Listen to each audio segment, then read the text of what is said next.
Good evening, everyone. Welcome to First Church of Religious Science in New York. Welcome to our Louise self-healing class. This is the class where transformation begins and the possibilities are endless.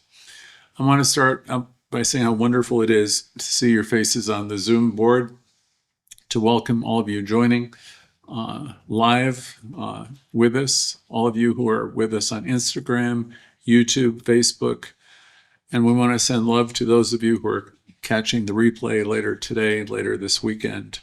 It's wonderful to have you all be part of this community. I can sense that there's a collective energy that's been growing here for quite a while of people who are committed to self-discovery and growth. This church is the church where Louise Hay herself learned religious science, and it's where she became a practitioner. Louise, of course, was a trailblazer of self-healing and personal transformation. She began her remarkable journey of teaching people how to love themselves right here. She learned how to harness the power of the universal laws that we teach of and that we teach. Louise reminded us that deep at the center of our being is an infinite well of love. And this is the truth that we honor tonight and we talk about mostly every week. We understand that love is the energy that heals. It's the energy that transforms everything it touches. As we gather here week after week, I want to remind you about the opportunities that we have each week to connect with one another, to heal and to grow. Wednesday evenings at 7 o'clock, you can join us with our Creative Living series where we explore how to apply these principles to everyday living.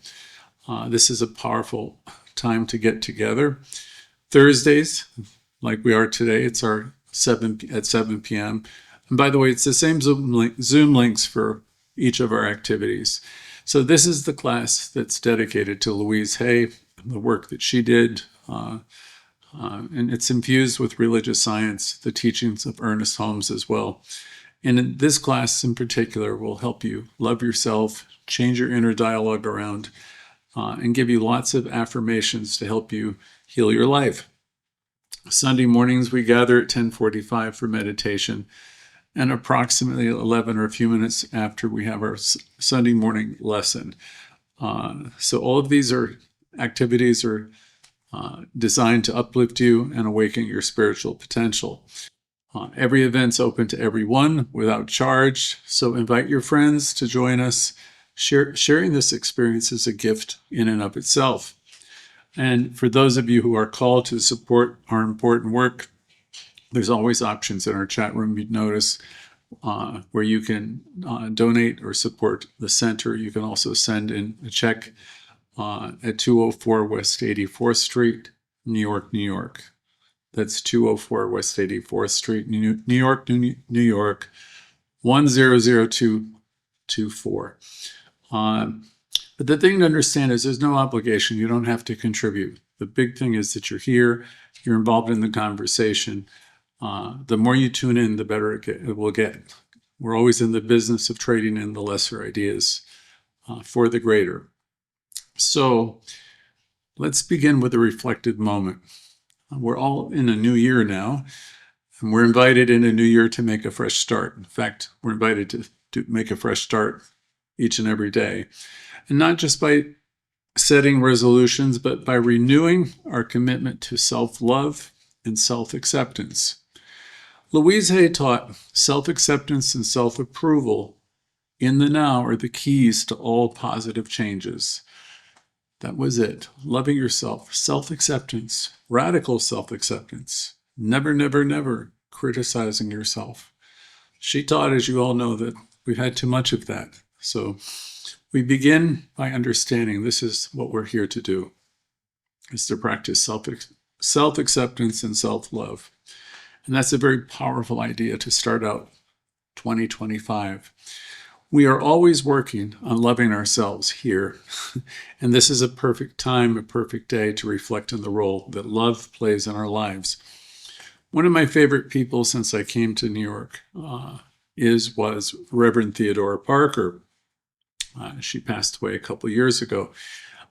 She was on my mind today when I was putting these notes together because Theodora was always talking about love. And she said, the universe put in you everything you need for your wellness, for your keeping. It's all here in you, operating through you. That each of us are part of that energy, and we have everything we need in us. So the energy of love is the most important thing, to realize that you're a part of it. It animates you. It responds to you. It's the thread that connects all of us. It's the force that fuels our healing, and it's the key to creating the life that we desire. Today, we will explore the profound truth that Louise shared when she said, when we really love ourselves, everything in our life begins to work better. So this isn't just a nice saying or an abstract concept. It's a practice. We are practitioners. We practice knowing the good, seeing the good, knowing that we live, we move, and we have our being in this energy. And as we know this, as we practice this way of living, there'll be all kinds of shifts that you will experience. Because you live your life, we understand that everything's in consciousness.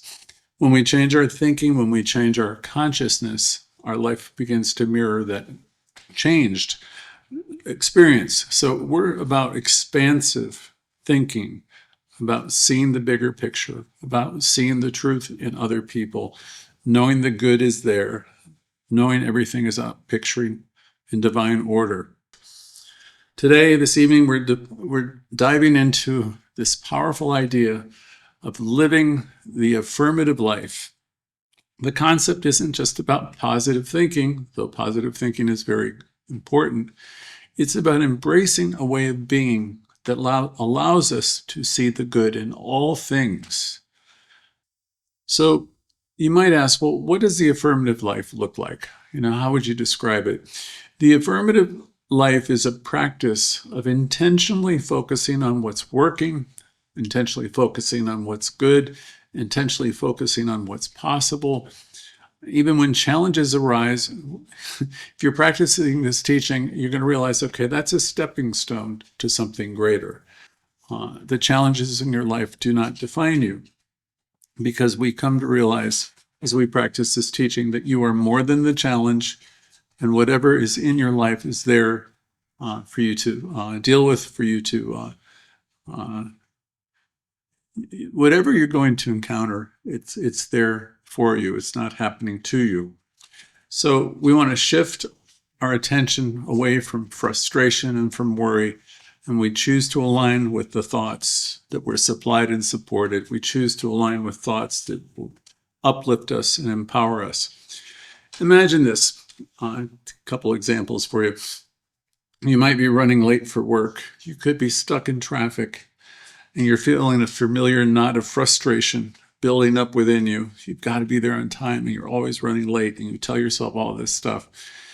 But instead of letting that completely take you over, you pause to get a grip, and you take a deep breath and remind yourself, this moment right now is an opportunity to practice patience. And then you can affirm, I trust that everything is unfolding perfectly right now. And then you exclaim to yourself, starting here, starting now, I'm going to be leaving earlier. I release the need to keep having this experience. And then you'll say to yourself something like, everything is unfolding perfectly. This is a great lesson for me. I'm going to leave earlier in the future, and I know I'm supplied and supported. So this type of self-dialogue and language will shift your focus, and it will change everything. Suddenly, you'll notice the traffic doesn't feel so much like a burden. It's simply part of the flow of life. And you've also realized that you found a solution to a recurring problem. I have another story. This was Janet from one of our community members. Or Janet was one of our community members a few years ago. She worked as a project manager at a large tech company, and everything was great in her job and her life until it wasn't. And that's what happens to all of us. Things are going well until we encounter a great learning opportunity. Janet's company began incorporating AI in the past year or so, too. And suddenly her title was reduced and her responsibilities seemed doubled, and her job security felt shaky. She described feeling frustrated and betrayed, asking herself, how could this happen to me after everything I've given to this company? But rather than staying stuck in that feeling, which is being a victim of life and its forward movement, she decided to let go of the resentment and the fear and the things that were weighing her down. She wrote out affirmations to remind herself of her worth and her value. And one of them was, I'm capable and I'm resilient. And then another was, every change brings new opportunities. So I'm capable and I'm resilient, and every change brings new opportunities. And then one of my old favorites she used was, the universe always has my back. So even on days when the affirmations felt hollow, she repeated them with conviction. Slowly but surely, things began to shift. Eventually, Janet found a role outside of her company that not only valued her skills, but also provided her with a work-life balance that she hadn't been experiencing before. She later said, I realized that losing that title was actually the best thing that could have ever happened to me. It pushed me to stop settling and to trust that something better was there for me. Her story reminds us that life is always asking us, always, to release old patterns, because life is always going to bring you new things to deal with. So this is a reminder that life is always going to ask us to release the old, to trade in the lesser, the old roles and circumstances that no longer align with our growth. When we create space within us by letting go, we allow new possibilities to emerge.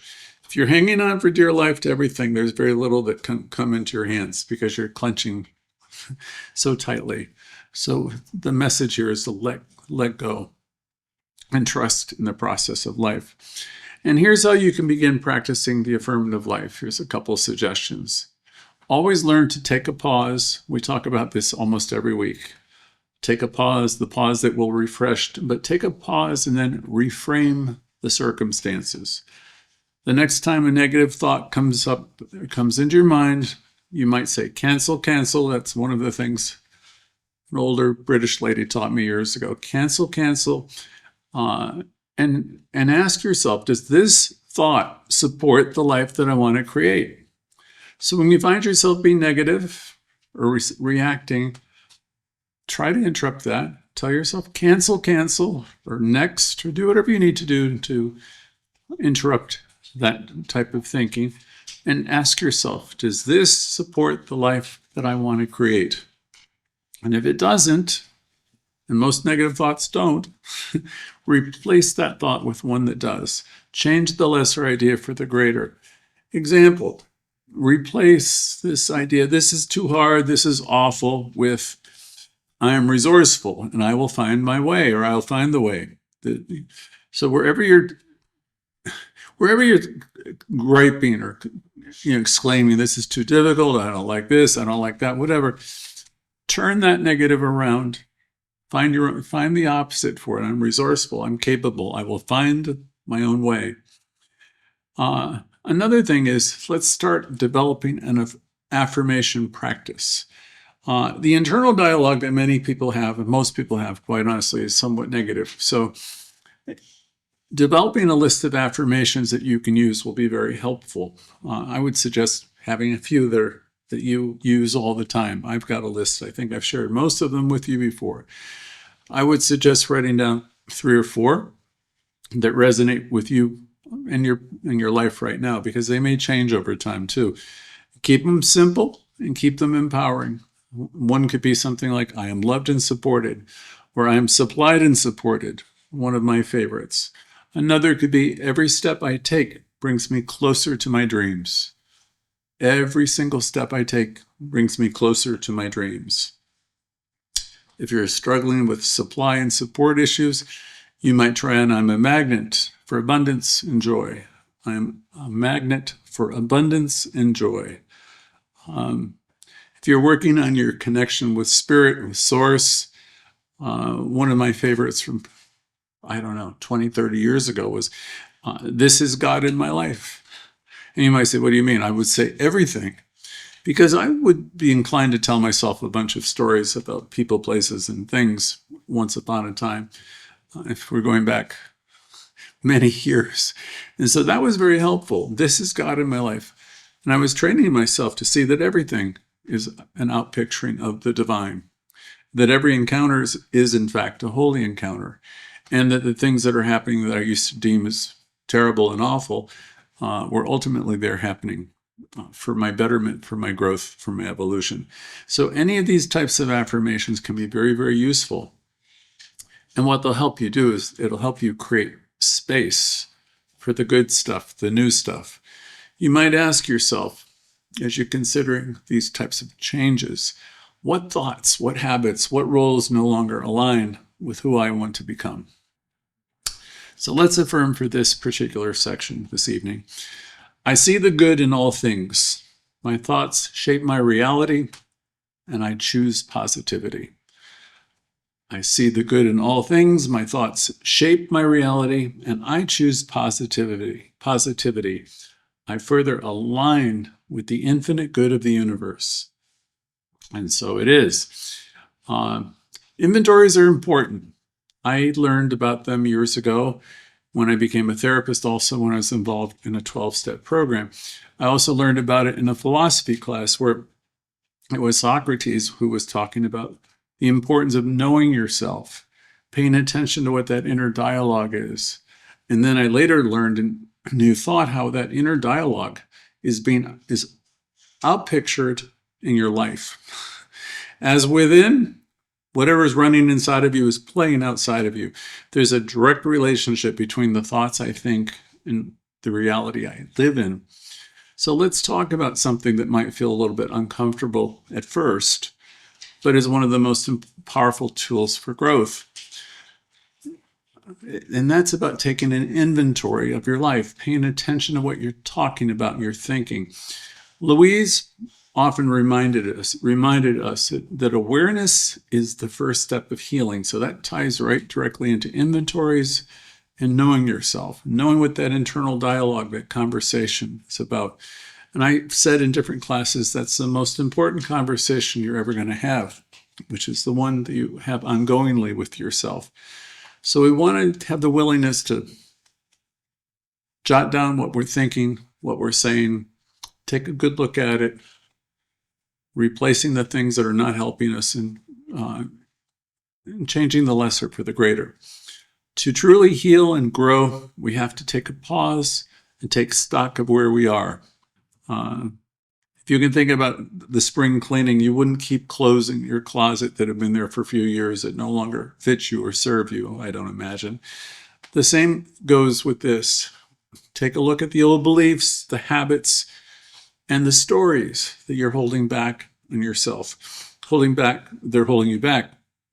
I have a friend who used to say, oh my God, you're looping. And I said, what do you mean by that? He said, well, what that means is you're looping around with the same old story that you've been talking about for forever. It's not serving you. It's not serving anybody, really. So anything like that, old ideas, old stories, old grievances, you want to take a pause. You want to ask yourself some serious questions about it. And you want to have the willingness to release it and trade in the lesser idea for the greater. It doesn't serve you to hang on to resentments. It doesn't serve you to hold on to shame and blame. It really doesn't serve you. It doesn't help you. So wherever you find anything like that going on, any critical thinking, I ask you to really take a look at it and see if you can develop the willingness to let it go. And some of you will ask, well, how do I start? Where do I begin? And the answer is always going to be wherever you are with the thought you're thinking. You might begin by taking a deep breath, and asking yourself a couple questions. And one important question would be, what's working in my life right now? Because we're not doing this to be critical of ourselves. We're doing it to become more self-aware. So just figuring out what's working in your life right now. There's many things that are working very well, so acknowledge them, right? Is there a thought pattern, a habit, or a relationship even that feels too heavy or outdated, or something needs to dramatically change with it? And as you think about any of these things, notice whether you're being too tough on yourself. Are you too critical on yourself? Notice also if it's regarding another person, if you're being too tough on them.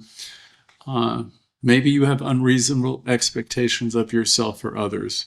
So this is the place where you make note of these things. And then you also make note of what you would like to release. Imagine if you could, or you would, gently, whatever it is that's bothering you about yourself or someone else, letting it go, creating a space for something new to take its place. So these are important exercises. Journaling is wonderful. It's one of the time-honored spiritual tools. There's like 7 of them, and I did it for years. I would like to start doing some more of it because so much good comes from it. You put things in the forefront of your mind and you can actively begin releasing them. And you can exchange these lesser things in for greater. I have another little story about someone by the name of Samuel, who was a father of 2, who was involved in this class a few years ago. He was feeling overwhelmed, as I remember, because his job was increasingly becoming too demanding. And he then, at that point, was a father, and he had a lot of responsibilities. He was trying to take care of kids, which were new to him. His spouse had a lot of things that she wanted him to do, and there were in-laws to contend with, too. And Samuel realized that he'd lost himself along the way, just about completely. So when he was doing his inventory work, he saw that he wasn't taking any time for self-care. There was no time for any fun. There was very little personal growth. And he told himself, I don't have time for me anymore because I'm taking care of everyone else's needs all the time. And this was a tough time for him. But through this process, he realized something that was really important. When he didn't care for himself, he realized that he was starting to spark out and have problems with his family members, his in-laws. And I remember him saying that he was irritable with just about everybody half the time. And he said, I was never like this before. So as he was tuning into the classes every week and a few phone calls and things like that, he said he started making some small changes, setting some boundaries. And one thing he did was he got up, I don't know what it was, 15 minutes, a half an hour earlier every day, and did some journal writing, did a little bit of meditation and affirmative prayer. And he worked on releasing the belief that prioritizing himself was selfish. And he replaced it with a new thought. And the affirmation, if I recall, was, when I take care of myself, I bring my best self to my life and to others. When I take care of myself, I bring my best self to life and to others. And so he had some pretty outstanding remarks. It's the reason he came to mind for today.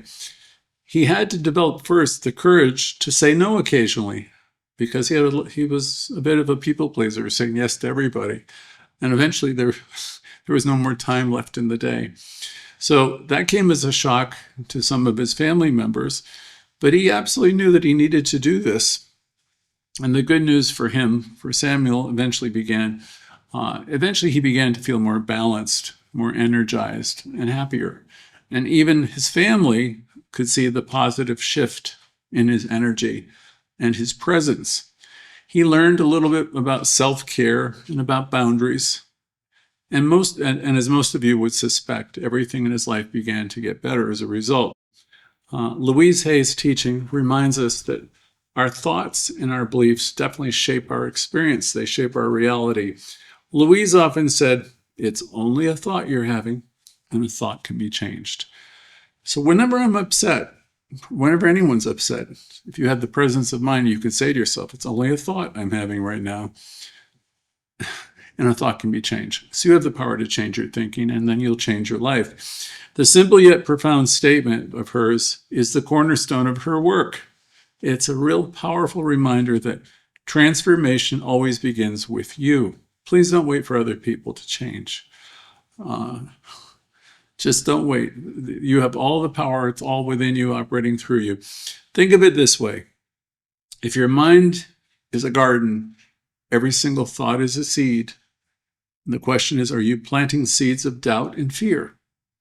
Or are you nurturing thoughts of love and possibility? Imagine you're carrying a heavy backpack of limiting beliefs, such as I'm not good enough, I'm too old, success is hard, it's difficult, I don't deserve this, I don't deserve that, I can't do this.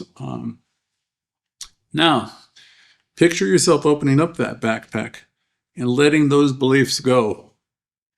Let them go. Replace these beliefs with affirmations like, I'm more than enough, opportunities flow to me with ease, I'm deeply loved and I'm deserving of love. Or another, I'm supplied and I'm supported and I have what it takes. So just all the stuff that you have in your backpack, just open it up, let it go, replace them with these kind of affirmations. I'm more than enough. I'm supplied and supported. I'm the whole bit. I have everything I need. This practice of creating new thought patterns is at the heart of self-healing. From Louise Hay, we understand we have access deep at the center of our being. There's great wisdom. We have access to all wisdom. One of Louise's greatest lessons is the point of power is always in the present moment. Again, one of her greatest lessons is the point of power is always here. It's always now. It's in you, right here, right now. And that's an incredible thing. It doesn't matter anything that's happened before. You're in a new moment now. You can see it in a new way. How often do we replay old arguments, old grievances, and how often do we hold grudges or dwell on our mistakes? It's easy to do this and to get stuck in the past. But Louise reminds us you are not a victim of your past. The moment you choose a new thought, you shift your future. You're not a victim of your past. The moment you choose a new thought, you shift your future. Instead of replaying these old stories, try affirming, I release the past with love. I choose to create peace now. I choose to create harmony now. I choose to see peace instead of this. That's one of my favorites. Whatever it is that's causing you a disturbance, you can come right back and say, I choose to see peace instead of this. This shift in your focus will allow you to reclaim your energy. It will allow you to reclaim your strength and to live intentionally.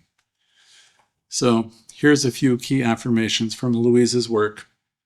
Let's anchor ourselves in some of her most beloved affirmations.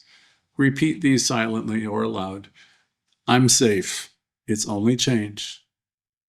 Again, I am safe. It's only change. Another, I trust the process of life to bring me my highest good. Again, I trust the process of life to bring me my highest good. Another, I love and approve of myself exactly as I am. I love and approve of myself exactly as I am. And then one of my favorites, again, it's only a thought, and a thought can be changed. Affirmations like these are the seeds of transformation. When they're nurtured with faith and repetition, they'll blossom into tangible results in your life. So let me suggest a practical exercise so you can have a daily reset, weaving Louise Hay into your daily life. Every morning, look in the mirror, take a second, even if it's a brief. I love you, I love you. I love you, I trust you. I'm proud of you. Say a few words. I love you, I trust you, I am proud of you. Connect with your image. And in the evening, take a moment for reflection. Write down one limiting belief you've noticed, something that happened that day. It's like a daily inventory, just whatever it is that you didn't really like. And then write down the opposite, empowering belief. For example, whatever it was, you'll say to yourself, blew it today, I'll never get ahead. Then say to yourself, no, I'm always going forward and life supports me in every way. So whatever it is at the end of the day that came up, whatever limiting thing, whatever thing you think that you didn't work out right, at the end of the day, say to yourself the opposite. Tell yourself you're always moving forward, that all is well. Throughout the day, every day, take a moment or two, take the pause for gratitude. Naming the things that you're grateful for. Always never get too busy to work on your gratitude list, because gratitude itself will shift your energy and reinforce positivity. So let's wrap up this section by saying, I release all limiting beliefs with love. I replace them with thoughts that empower me to live my best life. So as we conclude, as we wrap up tonight's gathering, then we'll turn it over to you all. Let's revisit the heart of our message for this evening. Living the affirmative life, it's more than just an idea. It's a practice. It's a commitment that aligning ourselves with infinite possibilities. It's a commitment to align ourselves with infinite possibilities and allowing our thoughts to guide us towards love, harmony, and peace. Louise taught us that the thoughts we choose to think are the tools that we use to paint the canvas of our lives. So each of us are holding a brush. We're the author of our experience. We're the architect, the painter.